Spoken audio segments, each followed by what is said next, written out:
welcome back to another episode of Cars We Love, and we are here. We are joined by none other than Kevin Carlos. You guys might know him from Stance Pilipinas. Kev, hello. Thank you so much for gracing our you. episode today. Ang dami kong mga gusto ipawento, actually. Alam ko marami kong mga kwento. Pero yung isang matagal ko nang gusto itanong, paano nagsimula yung Stance Pilipinas? Well, it was through meets nung 2011 yung unang meet. Nauna yung Facebook page, nauna yung account na Stance Pilipinas. And then me and yung mga co-founders, we met through the forums, sa Fat Lace forums. Actually, Fat Lace forums, tas Auto Industria. And then halo-halong forums, and then the first shoot na we had a meet, and then we had the first shoot, it was for Top Gear magazine. Oh, really? Yeah. Anong issue? Tanda mo ba? Meron akong copy. May kopya ka? So, nag-shoot kami for Top Gear, and then nasa magazine siya. Galing, no? Kasi ngayon ko lang naalala siya. Full circle. Pero yun yung story niya. So, nag-shoot kami for Top Gear magazine sa Ortigas. And then, doon na nagsimula yung mga meet after. Okay. Oo, galing. So, parang at the time, paano nyo ino-organize yung mga meet? Parang yayala kayo ng mga kakilala, gano'n. Hindi pa ganun kalaki network. Oo, actually, Friends of friends. Facebook. Facebook talaga? Nung una sa forums, and then nung sa Facebook, nung nag-uusap na, post lang. Pero, actually, nagkakahiyaan kasi back then eh. Parang yung feel namin na parang ready na ba yung kotse ko? Ready na ba yung style, ganyan? Kasi lahat, parang people nagkakapa-kapa. Oo, Lahat, pero uso naman yung mga car meets ever since, di ba? Yeah, Green Hills back then. May Green Hills, may ilan dito sa Maymoa area. Pero yung meet of na mga lower, meron na ban before, pero kami parang nahiya kami magkita-kita. Parang deserve na ba natin lumabas ng ganito tsura ng kotse? Gets. So parang tanda mo pa yung mga first few meets? Yeah. What was it like? Very, very simple. Actually, very chill. Gathering lang yon na kami lang, and then walang music, walang anything. Nakapark lang kami 15 to 20 cars. Nag-start sa McKinley. Yun yung parang official meet. It was in McKinley. And then, nagkaroon na yan sa BGC Turf. Yung sa tapat ng football field. Oo, tama.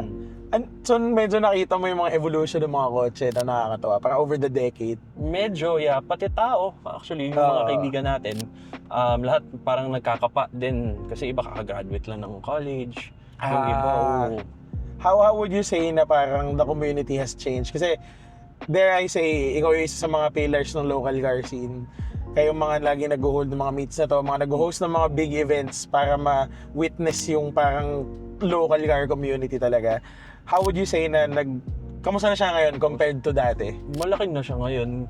Pero maganda doon is yung tao parang andun pa rin yung soul nila sa isa't isa whenever they see each other. Yung iba ngayon may family na, may mga anak na. Dati, yun, bata pa lang, kumakapa pa lang sa buhay. Ngayon, parang, yun, may pamilya na, Tapos naging parang sobrang, well, it's so big na eh, yung car culture ngayon. Pero yung sa Stance, yung mga members, naging parang magkakaibigan na talaga. Talagang pamilya na kayo, dikit. Lalo na yung mga OG. Mga OG. Pero marami pa rin mga bago na up and coming. Actually ngayon, napansin ko, mas mahilig yung bata. Grabe ngayon yung mga bata sa kotse. Sobrang hilig sa... Which is good, diba? Start time yan. Tapos, curious din ako, paano siya nag-evolve into like a household brand? Kasi I'm sure nung nag-start kayo, hindi pa naman siya, wala pa kayong merch, diba? Wala pa kayong masyadong mga damit, mga caps or whatever, diba? Paano siya nag-evolve into that? Well, ako kasi, I studied design. Okay. Industrial design. So, hilig ko talaga mag-drawing. Hilig ko nung high school ako actually, nag-drawing ako ng mga damit. Mga jacket, mga clothing for my school. For my school. Pero hindi siya binebenta or anything. I just draw. I just like drawing. Tsaka wala, hilig ko lang kasi siguro yung family ko mahilig din sila sa mga ganun. So parang in-apply ko na lang siya in instance, and everyone was like, gawa ka ng mga damit, ganyan. Tapos ayun, nagkaroon na rin ng mga parang natuto na rin ako yung production, ganyan, a little bit. Ngayon, household name na, di ba? Parang may collab kayo with New Era. Nung recently, di ba, nasa Wekfest tayo. May collab pa kayo sa Japan. From past Tokyo Auto Sales. Nakakatawa na parang it's evolved into like a global brand talaga eh. Nagkaroon ng ano. How have you built your network ng stands over the years? Kasi I've seen, yun nga, yung mga collabs sa ibang bansa. Paano yung nagsisimula? Like, nagdadala kayo ng kung sino-sinong personalities dito, di ba? Mga ganun. Actually, naging kaibigan lang natin sila kasi we go there as parang a car guy. Spectators lang talaga. Spectators. So, nagkaroon na lang ng common denominator na parang pares tayong mahilig sa kotse. Parang it just felt natural na parang, I'm starting my Japanese brand of merch. Do you want to collaborate for something? Sabi ko, yeah, kasi syempre, yun naman yung parang of collaboration is yung pakikisama sa isa't isa na ganun din locally na parang okay. And then mga nganak na lang siya na my friends going to the Philippines, can you parang ikot mo siya, ganyan. So doon na siya nagsimula. Okay, so ngayon, I want to talk about your cars naman. Kasi you've had a few over the years. Simulan natin dito. Anong kwento nitong 997 mo na to? Ito, actually 911 talaga yung parang dream car ko ever since. This was from a trade actually. Okay. From I had an R34 back then. This was for parang a trade na syempre sobrang love ko yung R34. But for me 911 yung talagang ultimate dream car ko. So masakit siya at first. Nanilet go mo yung Nanilet go ko yung R34 yun eh. Parang 8 years ko rin na project na tuloy ko lang ginagawa with a few friends. But wala, sayang kasi gusto ko rin talaga magkaroon ng 911. Anong taon mo nakuha tong 911? 2022. 2022. So, kamusta so far? okay naman. Madami ako natutunan sa kanya mechanically kasi minsan ako na yung tinatry kong kalikutin pero syempre humingi din ako ng tulong sa mga ibang mga kaibigan. Then it's more of maintaining the car, more of preserving the car for me. Yun yung una kasi First Porsche mo? First ko siya. And hindi ko din naman in-expect magkakaroon din. So, parang alagang-alaga ako sa kanya. I mean, off-cam, nakakwento mo, may mga problema, here and there. Pero kami, sabi namin, umanda siya eh. One click, diba? Na-enjoy mo, na-drive mo, may aircon, diba? Parang nahirap magreklamo eh. Yung mga maliliit na problema, solusyonan niya eh. Yung mga, let's say, upuan ko, ito, naka-fix kasi sira yung module. Yung mga ganun. Hindi ko magalaw, pero livable, di ba? Kaya naman mag-adjust eh. Unti-unti. I mean, parang yun nila yung proseso niya. Na parang nothing comes easy naman talaga. So mga project cars lalo. With the 911, I'm sure. So, yun. Tapos, yung other cars naman ngayon na nasa iyo, ano yung mga auto na nasa garahe mo ngayon? Luckily, nakakuha tayo R34. And then, I had an S15, which yung kanina sa Ayala Malls, which we sold the S15. And then, there's a 190E na... Yes, maganda nun. Yun, gusto ko din because it's so refined. For what it is, parang luma na siya. 92 siya, and then it drives really well. Yun. Tsaka hindi siya pansinin kaya gusto ko parang actually medyo low-key lang pero lang na kotse pero masarap i-drive. Sa drive.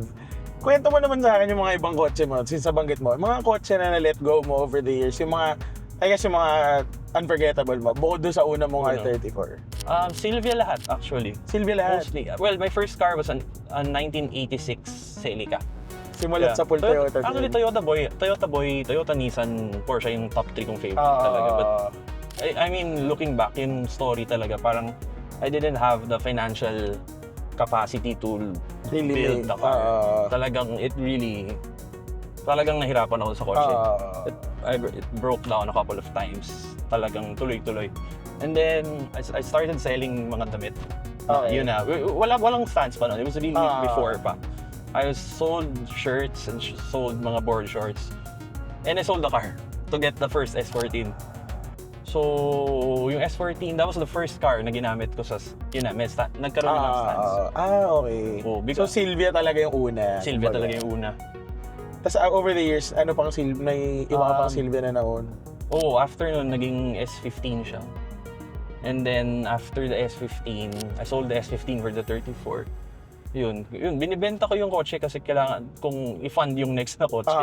Ganun talaga eh. Yung mga project cars, they come and talaga. go. Pero which car would you buy back? Like, would you buy back any of those other cars? my first S15 siguro. My first S15 was all stock, manual, NA, super fresh. As in super fresh. Well, my first Celica, yung una kong Celica, yung 86 Celica, kung mahanap ko siya sana, Baka bilhin mo. yun talaga gusto ko kasi parang gusto ko siyang buuin. Kaya mo buuin. Oo, ganun eh, no? May first, may sentimental yung first car eh. First car, yun yung natuto ko mag-drive, ganyan. Yun yung hindi mo mabuo kasi bata ka pa, wala pa masyadong pondo para buuin. Tama eh. Oo, so yun. So, if ever man makabuo ko ng something, I will parang tribute to that car. Ikaw ngayon, like, looking forward naman, ano yung mga tingin mong you might look into buying in the future? Baka may mga project ka na gusto. Gusto ko ng medyo malaking kotse ngayon. Kasi wala, ang daily ko actually lahat luma eh. This is for project cars. Lahat ang pinakabago kong pinakabago. 05. Solid. 05. So, for me, bago po nga yung 05, pero medyo matagal. Compare dun sa iba. Sa iba. Gusto ko ng SUV, actually. Ng SUV to daily and to modify ng konti. Anong SUV gusto mo? I really like the CX.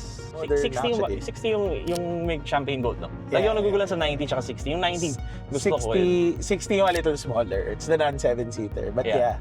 It's nice straight 6 hybrid. Yun. Saka maganda tunog nun. Pag nilagay mo exhaust, maganda tunog nun. Gusto ko siya kasi meron akong gustong look na gawin sa kanya na talagang di ko magawa sa kahit anong kotse. Na siya lang yung kaya.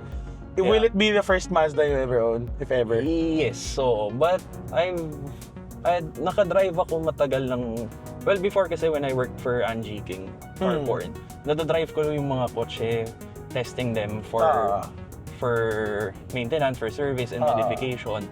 So yung Miata, nadadrive ko rin. Okay. And then yung Mazda na yun, parang iba yung feel niya. Iba Yeah, iba yung feel. Pero teka, na-mention mo, you worked for Carporn Racing? I worked for Carporn Racing for 5 years. 26. Ano ginawa mo sa Carporn Racing? Parang assistant ako nung shop. On paper, it was assistant GM. Ganyan. Dami ko natutunan mechanically sa kotse kasi back then, parang wala talaga mechanically. Alam mo lang, pero pag ikaw magkutingting, hindi mo kaya gawin. So, yun. 5 years ako nag-work doon and then I drove a few cars. Medyo actually, kasi yun yung part ng job ko is to test the cars. Road test. Well, kami ni Errol, but yun, tag team kami. Mas marami siya na-drive doon. Pero kaya din pala parang over the years, you and Angie have maintained a solid relationship. Like, ang daming events na kayo yung nag-host, di ba? I remember yung Larry Chen meet sa Ayala Malls Manila Bay. Now, speaking of Ayala Malls Manila Bay, doon tayo nagsimula and medyo, medyo iconic din naman location for Stance Pilipinas right now and for the local car scene. Naging na siya, parang siyang bastion ng local car scene na parang car meets di ba? Doon talaga solid Bukod sa low-word friendly, yung management is also friendly with the car community in general. Kwento mo naman, like, paano nabuo to? Like, was it intentional na gusto niyo talaga doon gawin? Actually, naghanap ako location because turf, maliit na yung BGC turf. So, isang afternoon, nag-drive ako, napuntahan ko yun. And then, tinanong ko lang sino admin. Well, may tinanong ko yung isa kong friend, si Hiro. And then, she gave the name of Miss Christine. And then, after that, parang nag-walk-in lang to do a meet. Ang kulit So, the first meet was the 10th year anniversary of Stance. Yung first Stance. So, isa yun sa favorite kong meet actually. So yun yung first meet, 10th anniv. 10th anniv. Ang kulit So special pala talaga. Sobrang special. Tapos you also did the 100th meet there, di ba? Doon din yung 100th meet. Solid. So, yeah. Kaya sobrang thankful din for dun sa location dahil talagang na yung kultura natin na parang doon talaga. Kasi at least may location, may place ka to hold these events Kasi not everybody will be game for it di ba? Nakakatawa naman. So parang ngayon, ano naman yung tingin mo what's in store for, like, not to give too much away, pero what's in store for the local car community this year, I guess, this year? Well, there's a few meets na mangyayari. Well, si Kato, Liberty Walk Kato is kind of confirmed na. Oh, He's coming back. Oh, he's coming back. I think November 13 yan. Damn, So, medyo wild yung una. medyo Solid wild, yung una. Tapos, I think Larry Chen, pwede ko naman sabihin na, I think Larry Chen wants to come back.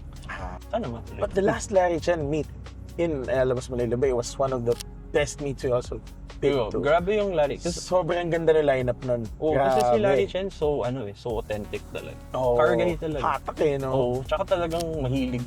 Kung mainit, mag-shoot, Oo, mainit. mag-shoot siya. Oo. Kaya parang you guys bringing these people here, mas nakaka-excite din for the local cars sa Nakaka-excite, Philippines. So parang kung napapanood nyo to, if you're hearing this, a lot more to look forward to. So parang announcements naman are always on the Facebook page ng Stance Oo. Pilipinas, di ba? So I guess that's a lot of things to look forward to this. Nakaka-excite. Personally, nakaka-excite din.